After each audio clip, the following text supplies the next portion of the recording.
I've never been called up for jury service. My wife has.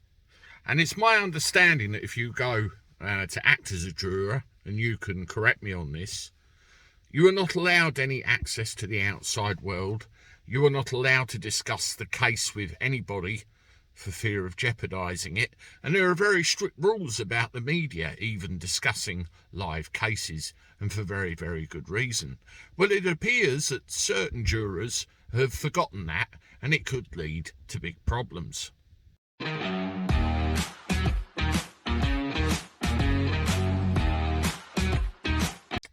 How do everyone? Welcome back to the channel for a Thursday. Hope you're doing all right. I'm not too bad. Not too bad at all. It's getting a bit dark and cold out here, but never you mind. It's that time of year.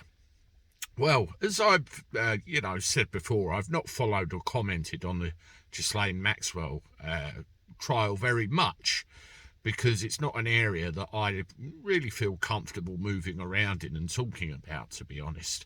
But one thing I would like you to do is have a look at this chap.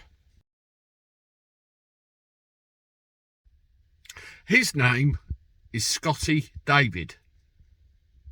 You may ask how I got hold of his picture, and you may ask how I know his name, and you may ask how I know he was a juror on the Ghislaine Maxwell trial. Very simple. He got in the press. He's in the paper.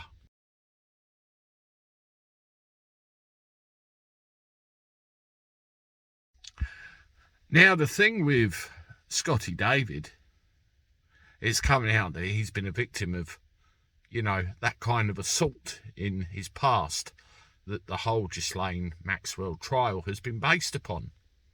Now, this creates a very interesting situation, you see. You could imply bias towards the outcome of the trial. And as we all know, if anybody's found guilty of any crime at all, it has to be beyond a reasonable doubt. Now, there's doubt here that this gentleman gave a non-biased opinion, even though he claims he does, of the guilt or innocence thereof of Ghislaine Maxwell. So the lawyers are now they're talking about trying to move for a mistrial, which means a whole lot will get thrown out and they'll have to start all over again. All because a juror ended up in the paper. Now, I don't know the circumstances by which this happened. Did he get offered a few grand and decided to go and do it, or was there some other circumstance? But somebody somewhere needs held in contempt of court. This is wrong. This shouldn't have happened, and it's completely irregular, beyond a reasonable doubt.